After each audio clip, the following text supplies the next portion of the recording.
Glória a Deus. Eu queria que você abrisse sua Bíblia no livro de Jó, no capítulo 14. Fique de pé para a gente ler a palavra, depois você senta. Aleluia. Livro de Jó, capítulo 14. Se essa palavra vai tocar você, com certeza você vai vibrar com ela. Amém? Você só investe naquilo que você acredita. Então, se você acredita na palavra e no que ela está dizendo, você vai investir primeiro se posicionando com relação a receber essa palavra. Não pode receber de qualquer jeito. Amém? Está escrito, versículo 7: existe uma esperança para a árvore.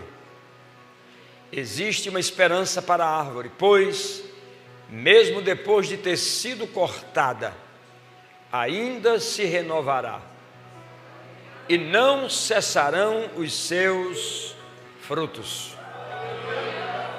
Se envelhecer na terra a sua raiz, e no chão morrer o seu tronco, ao cheiro das águas brotará e dará ramos como uma planta nova. Aleluia, aleluia, aleluia. Bendito seja o nome do Senhor. Por favor, vire-se para a pessoa que está do seu lado e diga para ele assim: ainda há esperança.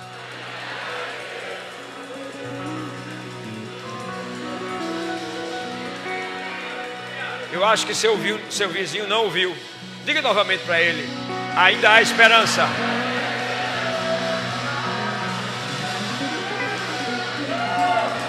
Ainda há esperança.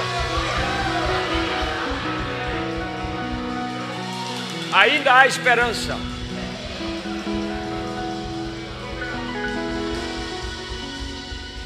Mas pastor, tudo está caminhando, parece que conspira contra tudo que eu creio. Ainda há esperança. Eu gosto de ficar com aquilo que a palavra diz. Existe uma esperança. Existe uma esperança.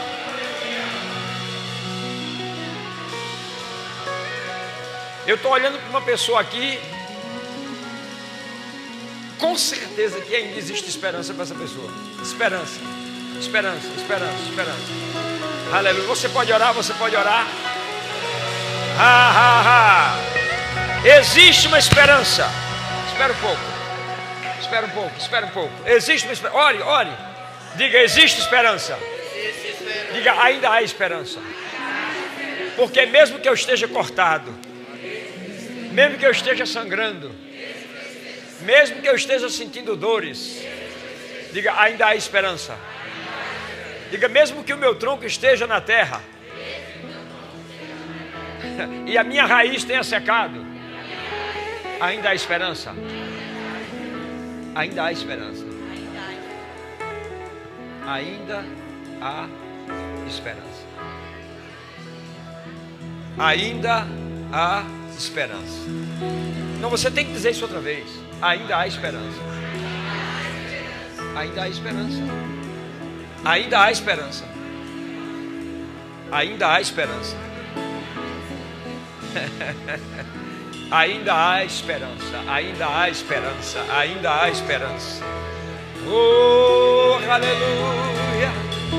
Ainda há esperança. Ainda há esperança. Oh, obrigado, Senhor, porque ainda há esperança. Louvamos o teu nome por esta noite, por tua palavra, uma palavra de vida, de graça, uma palavra que nos levanta, palavra que nos consola, que nos exorta, que nos edifica, que nos dá direções, instruções, que nos corrige.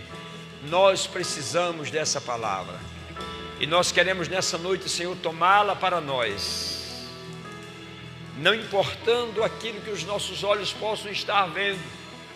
Se a tua palavra diz que ainda há esperança, nós cremos. E te louvamos e te glorificamos, Pai, por tua palavra inspiracional nessa noite. Em nome de Jesus, amém. Aleluia. Podem sentar, obrigado, queridos. Qualquer momento eu chamo vocês. Aleluia. Sabe, irmãos, existem momentos na nossa vida, e todos nós passamos por esses momentos, onde tudo conspira contra o que nós queremos. Há momentos em nossa vida que nós nos tornamos decepções para alguns e somos decepcionados por outros. Há momentos que nós sentimos nossas construções se desmoronarem como se nós estivéssemos construindo-as na areia da praia, quando aquela onda vem e desmancha tudo, as crianças ficam estupefadas, né? Porque aconteceu aquilo. E há momentos que nós temos tantas marcas em nosso caráter, temos tantas marcas em nossa alma, tantas marcas em nossos sentimentos, que nós começamos a nos sentir impotentes. Muitas vezes chegamos até a pensar que as promessas bíblicas não fazem mais sentido, porque os cortes da vida no dia a dia são profundos. E muitas vezes nós temos marcas de indiferenças e nos sentimos destituídos, como se a última chance que nós tivéssemos, ela tivesse caído por terra. E o pior de tudo é quando nos sentimos envelhecendo, expostos ao descrédito, incriminados aos olhares sentenciosos. Mas o texto que nós acabamos de ler, ele diz assim: ainda há esperança. E onde está a esperança? O texto diz: ao cheiro das águas. E essa palavra, ela é para mim como água. Ela vem para pulverizar. Ela vem como o bálsamo de Gileade, para curar minhas feridas e me fazer caminhar de uma forma diferente. Porque quando sai um ramo novo, isso quer dizer que a árvore está se renovando. Muitos de nós podem estar se sentindo no vale de ossos secos. E que sensação estranha é se sentir nos vales de ossos secos. Mas até no vale de ossos secos ainda há esperança quando Deus se levanta para falar no vale. O profeta Ezequiel disse: o Senhor me disse, profetize a esses ossos secos e diga-lhes: ossos secos, ouçam a palavra do Senhor. Ossos secos, ouçam a palavra do Senhor. A minha pergunta para você nessa noite: como é que um vale de ossos? Porque com certeza, num vale de ossos, você não vai encontrar o cadáver certinho, outro certinho, outro certinho. Não, à medida que foram se tornando ossos, eles foram jogados e jogados e jogados e jogados. E como fazer para que esses ossos que estão no vale e secos ouçam? O profeta disse que quando ele falou aquilo que o Senhor disse que ele fizesse, ele disse que ouviu um barulho de ossos que batiam contra ossos. Eu vejo mais ou menos assim, cada osso procurando o seu osso. Cada parte procurando a sua parte para que se juntassem, se tornassem perfeitos. E eu acho lindo isso porque a menor parte é o martelinho do ouvido. Sem ele é impossível ouvir. Mas quando aqueles ossos de uma pessoa secos se juntaram, se batiam, o martelinho que estava a 500 metros de distância, ele vem e se acopla àquele corpo de ossos. E esses ossos começam a ouvir a palavra de Deus, e a Bíblia diz que há uma transformação que começa a acontecer, porque quando a palavra de Deus é ministrada, está escrito que nós lemos hoje: ainda há esperança. Pode ser que você esteja se sentindo assim num vale de ossos. Parece que tudo está desabando, nada está acontecendo, você não tem perspectiva de amanhã. Mas eu vou te dizer uma coisa, eu quero ficar com essa palavra. Ainda há esperança. Eu não estou dizendo que eu estou diante de um vale de ossos secos, mas eu posso estar diante de pessoas que estão se sentindo como se estivessem em um vale. Parece que nada funciona, parece que nada dá certo, e eu vou te dizer, fica com essa palavra, ainda há esperança. A minha Bíblia diz que Deus fez uma aliança, já na velha aliança, e essa aliança ela se produziu ou se reproduziu na nova aliança, quando Jesus nasceu. Quando a Bíblia diz que o Verbo se fez carne, e a graça e a verdade vieram junto a esse Verbo que se fez carne. Essa graça, ela é fruto de uma palavra profética de Deus na velha aliança para o seu povo. E é uma palavra que está sendo replicada para a nova aliança, e ela está sendo replicada exclusivamente para nós nessa noite. A palavra diz assim, no Salmo 89, a minha graça será. Por que estava falando para aquelas pessoas daquele tempo e Deus não disse assim, a minha graça é? Ou Deus não disse a minha graça foi, mas Ele está dizendo a minha graça será. Porque Deus já pensava em alcançar um povo que precisaria dessa graça. Então o texto diz, a minha graça será a tua conservação e firme com você a minha aliança. Então essa graça de Deus, que está disponível desde a velha aliança e que vem para a nova e que é para nós hoje, para mim essa palavra é uma palavra profética para mim e para você. Eu posso dizer assim, a graça de Deus me conserva. Será que você pode dizer isso? Diga, a graça de Deus me conserva. E a sua aliança está firme comigo. Aleluia. Bendito seja o nome do Senhor. Então lá nos ossos secos, ele profetizou. E ele dizia que naquele momento o Espírito entraria naqueles ossos e eles iriam viver.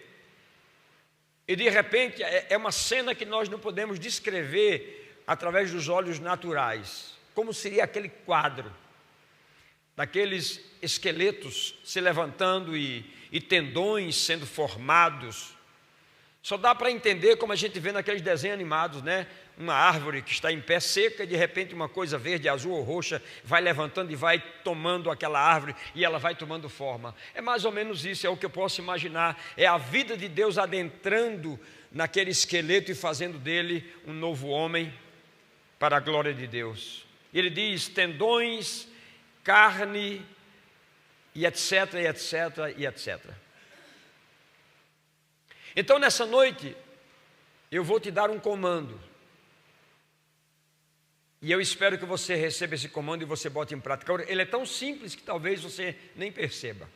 O comando é esse: renove em você o poder que o Evangelho tem para você. Porque Paulo escreveu em Romanos 1,16 dizendo o seguinte: eu não me envergonho do Evangelho, porque ele é o poder de Deus para a salvação dos homens, ou para todo aquele que nele crê. E há muitos de nós que estão hoje envergonhados do Evangelho. Nós não queremos andar nem com a Bíblia. Nós temos vários amigos da faculdade em todos os lugares e nós somos agentes secretos do céu, porque as pessoas não sabem nem que nós somos crentes. E nós não podemos nos envergonhar do Evangelho, porque o Evangelho é o poder de Deus que tem nos sustentado. E essa salvação que o Evangelho tem, ela é o livramento das nossas vergonhas, é a segurança nossa para um novo começo. Essa salvação que o Evangelho nos dá, ela é quadrupla. Ela nos livrou da penalidade do pecado, ela nos livrou do poder do pecado, ela nos deixou firme contra o pecado e ela tirou de nós o desejo do pecado. E só essa graça que nos mantém conservados e a aliança que nos mantém firme nele é que pode nos fazer caminhar, mesmo diante das adversidades que nós temos vivido no mundo, livres do pecado.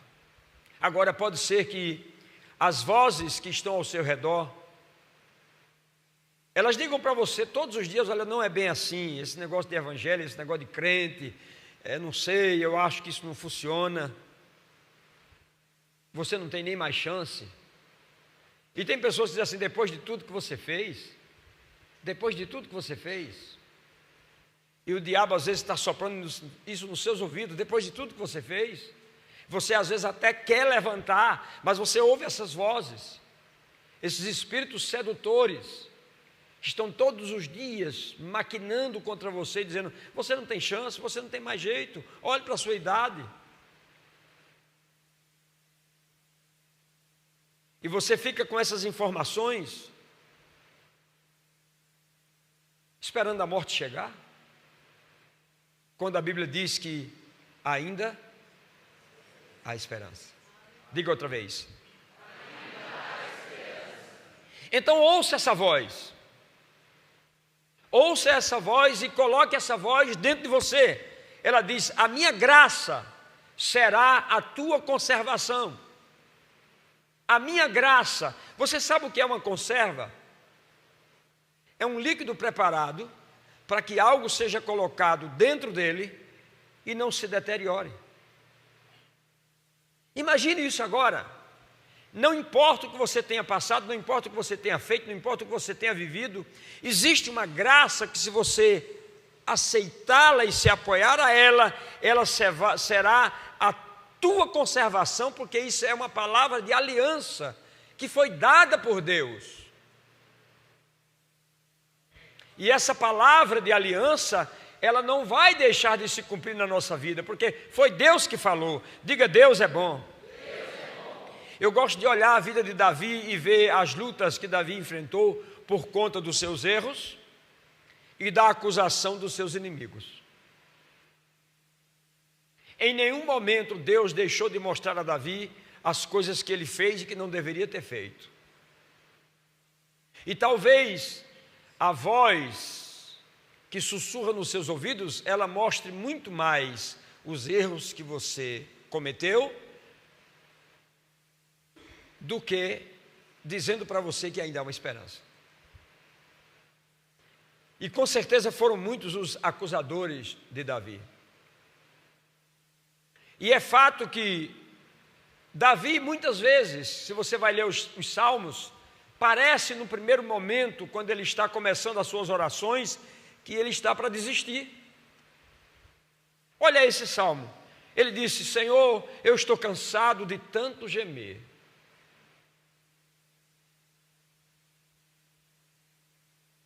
Todas as noites faço nadar o meu leito, de minhas lágrimas o alago.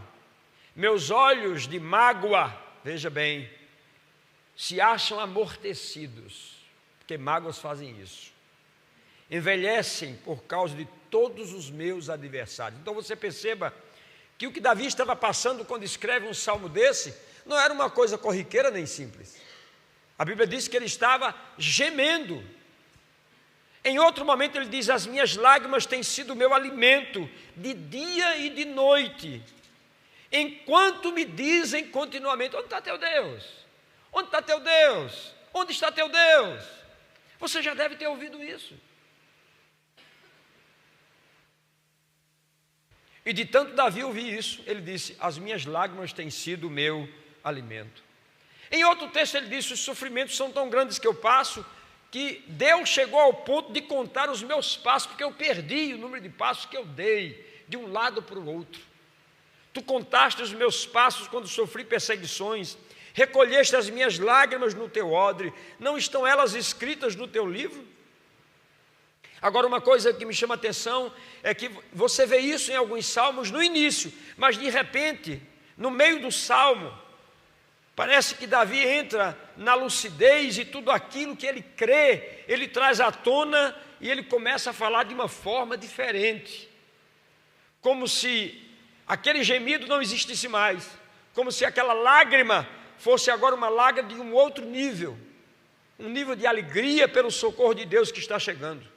É por isso que tem um certo momento que ele fala de restauração, ele fala de começar novamente, começar de novo, e em um momento Davi é extraordinariamente feliz, quando ele diz assim: ainda que eu ande pelo vale da sombra da morte, eu não temerei mal algum.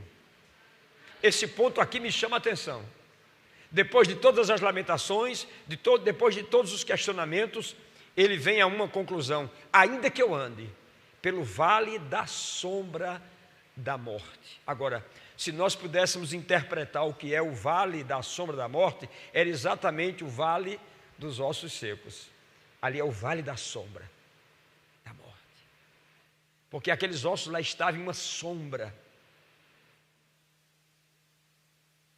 da fermentação daqueles ossos amortecidos. Estava se levantando, se fazia frio, essa neblina carrasca que cheirava morte se levantava, e quando o sol aquecia, essa neblina carrasca que falava de morte também se levantava com um cheiro que pessoas não poderiam passar por lá. Mas o que eu acho interessante em Deus é isso: quando não há mais cheiro de vida e as pessoas estão querendo te enterrar, Deus diz: epa, eu cheguei. Ainda há esperança. Bendito seja o nome do Senhor. Aleluia. Então, Davi estava dizendo com isso aqui: a tua autoridade e a tua justiça, elas têm me consolado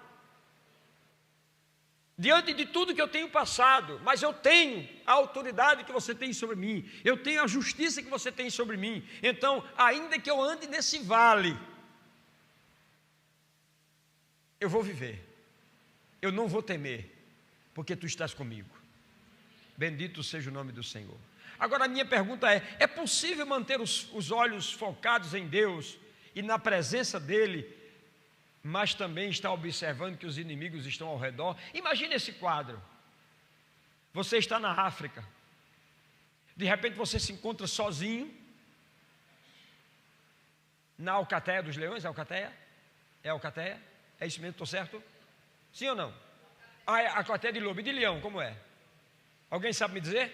Bom, tudo bem, você não sabe, eu também não sei, então vamos lá.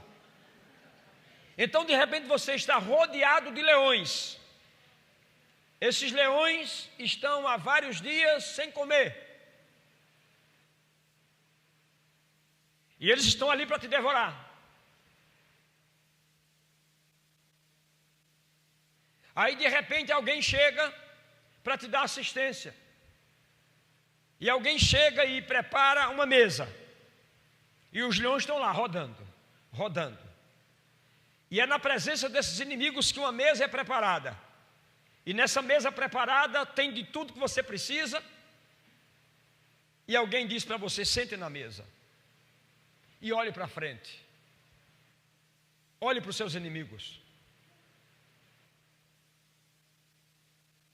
É mais ou menos isso que está acontecendo com Davi. Ele diz aqui: Deus está sentado comigo à mesa e os inimigos estão ao redor dessa mesa. E ele diz: você prepara uma mesa para mim, na presença das minhas adversidades, na presença das minhas inseguranças. Você prepara uma mesa. E como eu estou te dizendo que nessa noite ainda há esperança, Deus está nos convidando para sentar na mesa.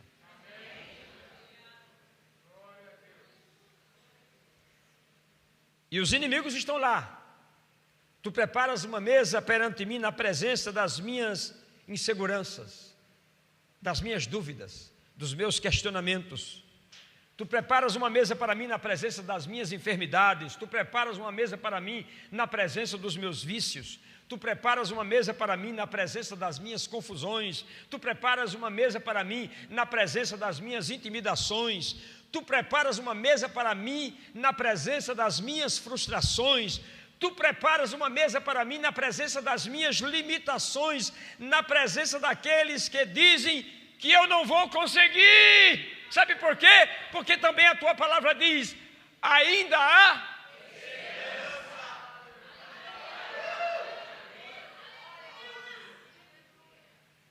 Agora você pode apenas estar dizendo que ainda é esperança, da boca para fora, mas você pode estar dizendo da boca para dentro. Não, hoje eu estou sabendo que ainda há esperança, porque a graça dele é a minha conserva e a aliança dele é firme comigo. Então, se a graça dele me conserva e a aliança dele é firme comigo, eu posso me sentar na mesa na presença das minhas limitações, na presença das minhas frustrações, e o melhor, independente de tudo isso, eu vou me alimentar. E eu vou me alimentar de quem e de quê? Da presença dele, que está sentado comigo à mesa. Bendito seja o nome do Senhor. Diga: Deus é bom em todo o tempo. E Davi, você sabe que ele era um salmista. E Davi sabia ser grato a Deus, ele sabia salmodiar, dando ações de graças. E no momento que ele estava dizendo isso, tu preparas uma mesa para mim, na presença daquilo que quer me destruir. Ele estava naquele momento também, com certeza, levantando suas mãos e salmodiando, dizendo a Deus: olha, Senhor, ainda que eu ande no vale da sombra da morte, eu não temerei mal algum, porque tu estás comigo. O problema é que você pensa, quando você está numa situação difícil, Deus se ausentou.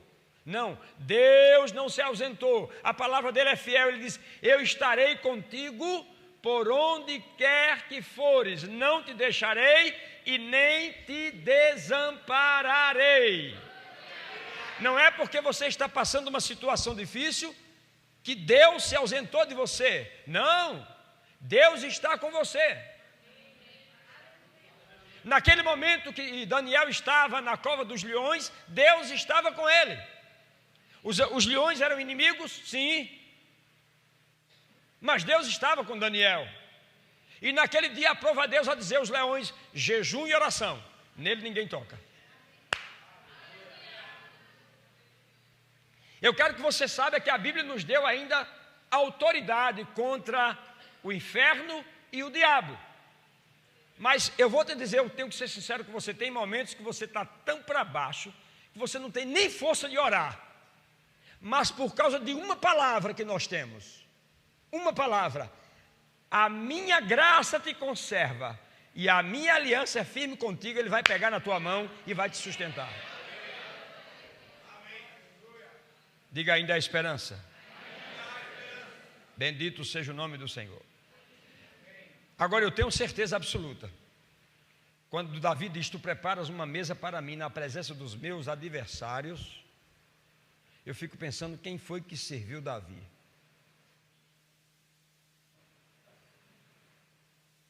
Eu fico pensando quem foi que serviu Davi. Quem foi o garçom daquela mesa?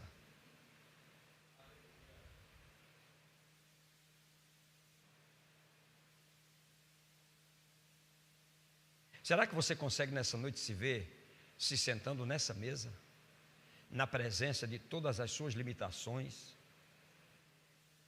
de todos os seus desacertos e desencontros?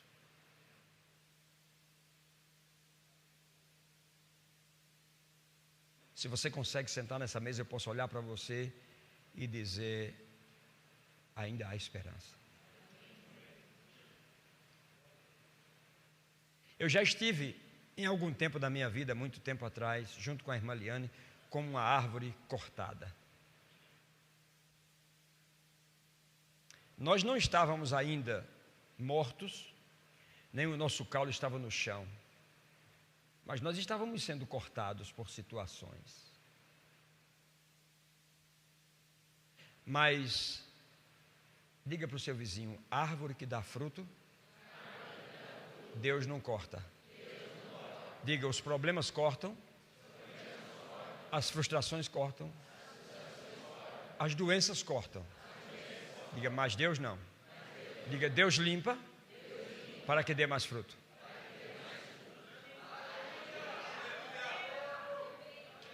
Eu quero que você se veja nessa noite como uma árvore. Se você está inteiro, glória a Deus, seus frutos serão visíveis. Mas se você está machucado por alguma situação, a palavra que nós temos é tão forte: mesmo que a árvore esteja cortada e não esteja dando fruto, o seu tronco caído no chão, suas raízes envelhecendo.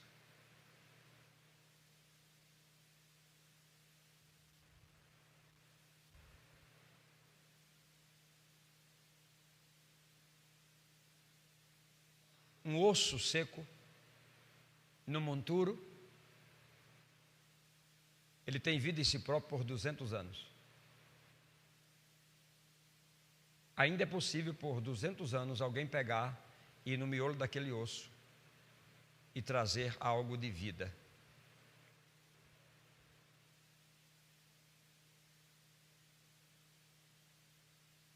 Agora, quando a graça de Deus está em evidência, Deus é capaz de esperar por você 100 anos, 200 anos, 300 anos, 400 anos, se você viver, Deus vai sempre estar esperando para cumprir a palavra dele.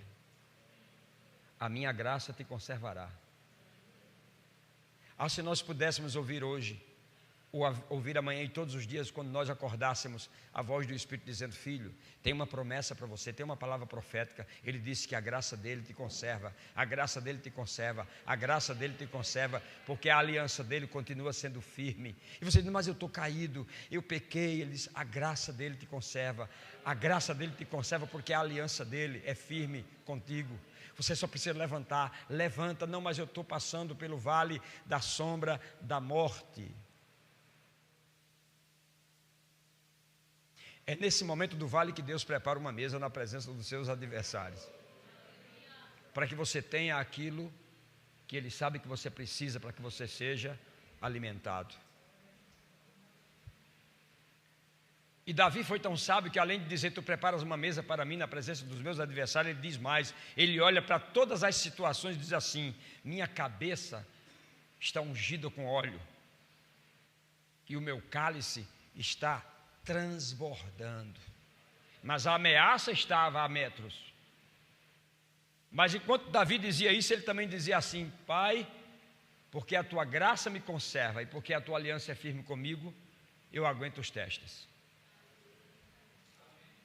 eu aguento os contrários, eu aguento as adversidades, eu aguento as traições, eu aguento as contradições, eu aguento.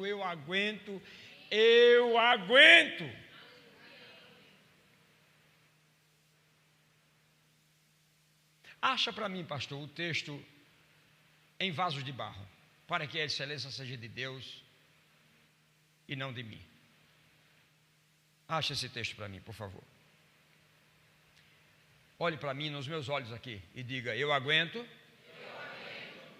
porque eu tenho uma aliança.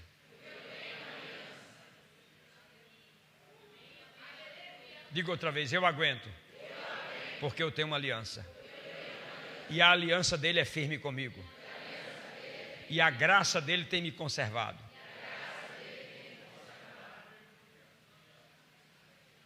Bendito seja o nome do Senhor. Achou? Muito bem. 2 Coríntios 4, 7. Deixa-me ler isso aqui para você. 2 Coríntios 4, 7. Eu falei uma vez isso aqui, mas o Espírito Santo está me lembrando para falar novamente. Paulo disse o seguinte: temos, porém, este tesouro em vasos de barro, para que a excelência do poder seja de Deus e não de nós. Eu disse aqui alguns dias passados que muitas vezes nós vivemos entre duas verdades, e nós temos que decidir com qual verdade nós vamos ficar. E nós temos que decidir. É verdade que José estava na casa de Potifar e José estava muito bem. Tudo estava concorrendo para que ele ficasse feliz a vida inteira. Uau! Você já imaginou que se José ficasse a vida inteira na casa de Potifar, sendo amado por Potifar, Potifar dizendo todos os dias: nossa, como você é usado por Deus, eu estou prosperando porque Deus está lhe usando. Eu te pergunto, será que esse lugar de conforto não seria o impedimento de coisas que precisavam acontecer lá na frente? Agora, necessariamente precisaria uma mulher se levantar para coçar os ouvidos de José, tentando mas se levantou. E José agora tem duas verdades: a verdade do assédio e a verdade do confrontamento. Eu vou ficar com o quê? Com o conforto que estou tendo? Vou ficar quieto? Vou aceitar essa situação? Ou eu vou confrontar isso?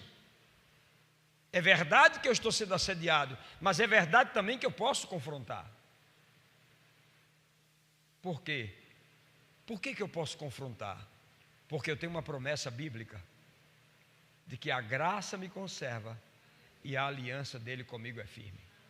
Então o que ele decidiu? Decidiu confrontar aquela situação, e a única forma que ele teve para confrontar foi fugir da situação.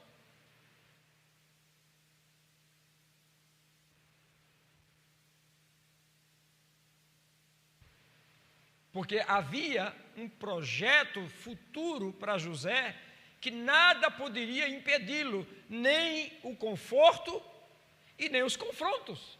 Ele precisava decidir por isso. E ele decidiu.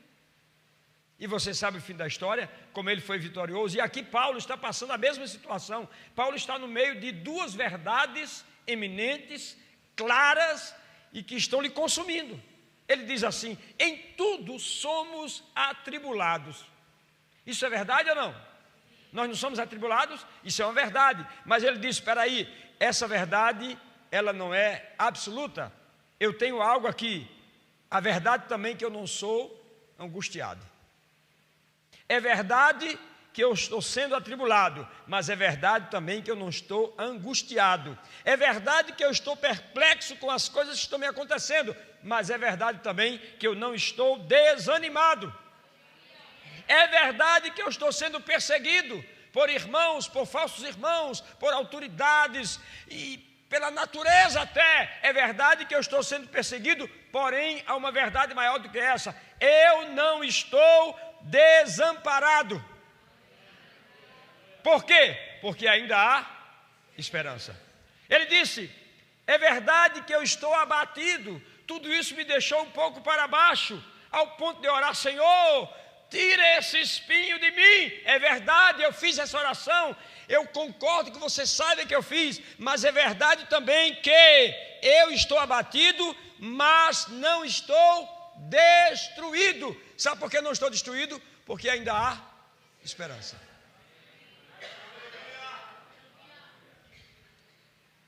E ele continua dizendo: eu fui perseguido, mas não desamparado, abatido, mas não destruído. E era exatamente isso que estava acontecendo aqui com Davi. Por isso que ele estava dizendo: tu prepara, Senhor, uma mesa perante mim, na presença dos meus adversários.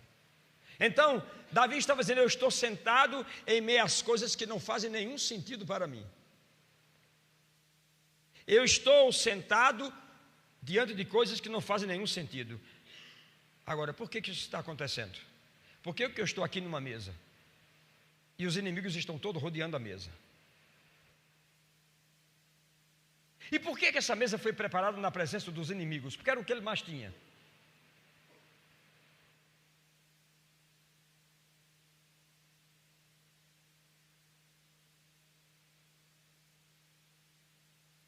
Ele dizia: eu estou sentado em meio ao desconhecido. Você já se sentiu assim?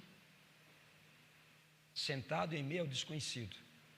Você não sabe daqui para frente qual é o próximo passo. É desconhecido. O que vou fazer? Eu te digo nessa noite: ainda há esperança, porque há aliança, porque a graça dele te conserva. E a aliança dele é firme com você. E ele diz: os meus olhos estão olhando direito. Esse é o primeiro ponto. E aí eu digo: onde os meus olhos chegarem, se eu estou olhando direito, eu vou chegar lá. Ou seja, eu estou olhando para uma presença que me preenche, que é a presença de Deus. Eu estou com os olhos fixos nele. Por que temer? Por que ficar com medo? Ainda que eu esteja machucado, ainda que eu esteja como essa árvore que nós falamos no início, existe uma esperança para a árvore cortada. A minha pergunta nessa noite é, para a gente encerrar: como você tem se sentido como filho de Deus? Sem esperança? Sentindo-se desabilitado?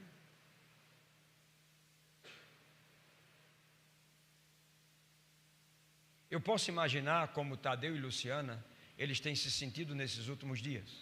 Sim, eu posso imaginar. Não tanto quanto eles. Mas eu posso imaginar também o coração de Eva, quando Caim matou Abel. Principalmente porque a palavra profética para a vinda de Caim era uma palavra boa. Eu consegui ele com o auxílio do Senhor. Então, ela não podia esperar um drama desse na família. Ninguém espera um drama catastrófico numa família. Mas eles podem acontecer. Mas houve um momento que Deus olhou para Eva e deu a ela 7. E ela disse: o Senhor está me dando tudo de volta outra vez. Sabe por que Deus está pronto para te dar tudo de volta outra vez? Porque ainda há esperança. Se não existisse uma esperança, Deus não nos enganaria, irmãos. Qual é o tamanho do seu pecado? Qual é o tamanho do seu erro? Qual é o tamanho do seu dilema? Qual é o tamanho das suas limitações? O sangue de Jesus é maior do que tudo isso. Você só precisa aceitar isso em você, que a graça dele te conserva e que a aliança dele continua firme com você. Ele não vai te deixar, ele não vai te desamparar. Mas o que é que ele deseja? Que você se dobre a ele, que você reconheça que só ele, só ele, só ele. Nós tínhamos aqui um irmão muito querido, o irmão Carlos, o esposo da irmã Rosângela.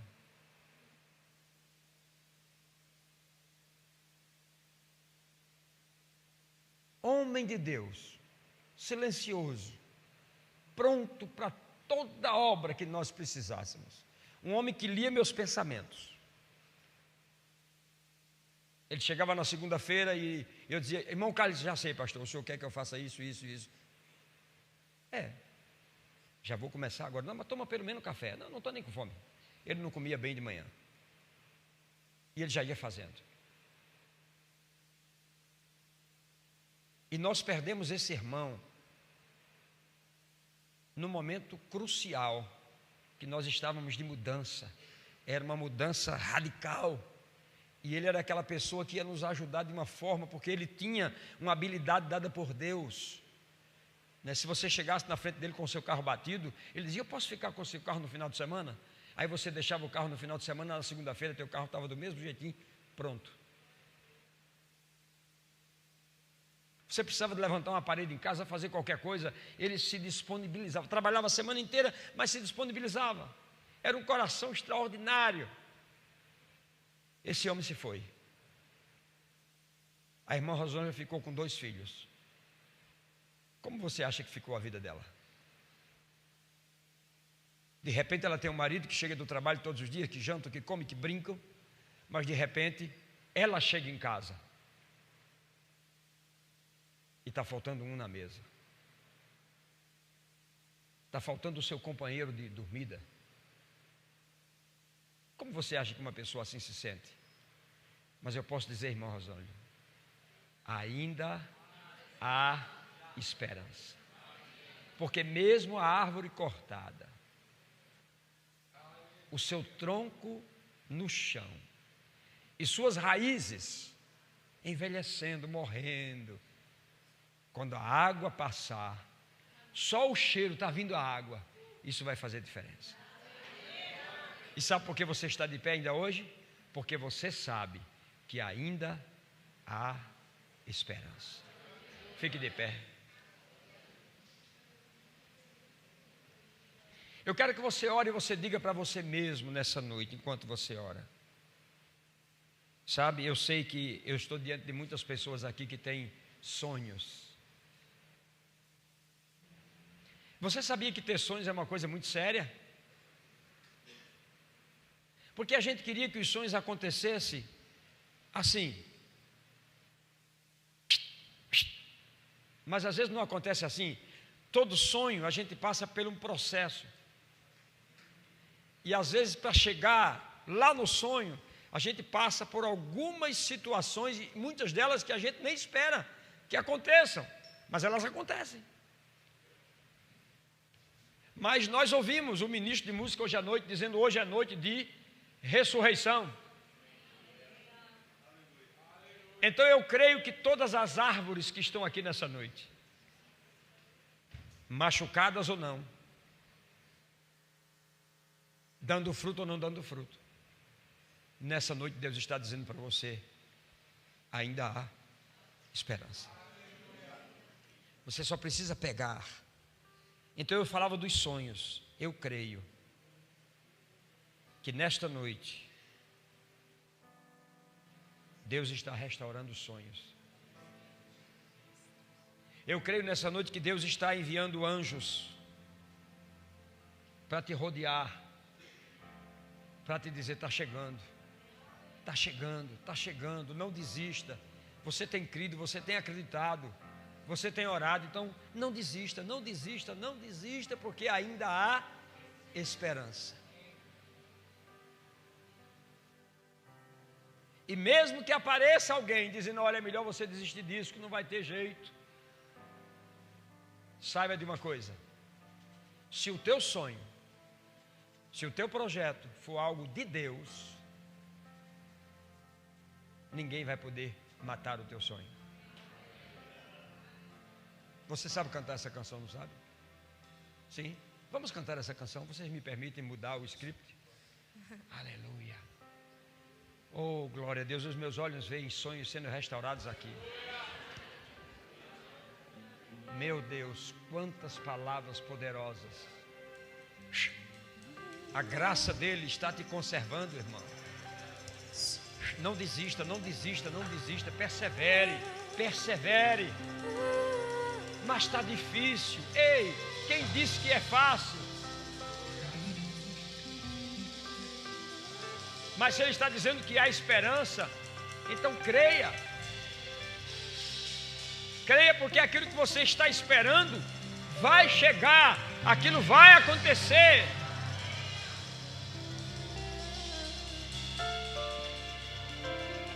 Agora não queira esse sonho, não queira esse projeto somente para se projetar você, carne. Não, pensa em projetar o reino de Deus naquilo que você tem sonhado. Isso vai se tornar mais fácil. Pastor, você não sabe, mas amanhã eu tenho algumas dívidas para serem pagas. E não foram dívidas que eu fiz por irresponsabilidade. São coisas do meu dia a dia para sustentar minha família. Eu te pergunto, você acha que Deus não está vendo isso? Você acha que Deus não pode providenciar um meio? Quem foi que foi levar para Elias o alimento?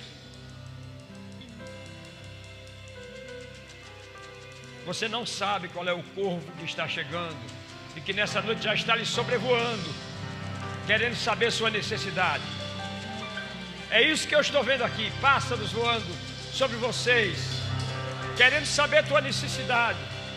Não, pastor, mas eu estou numa situação tão difícil, que eu estou no contexto daqui tão longe. Ei, ele vai bater asas e vai chegar até você.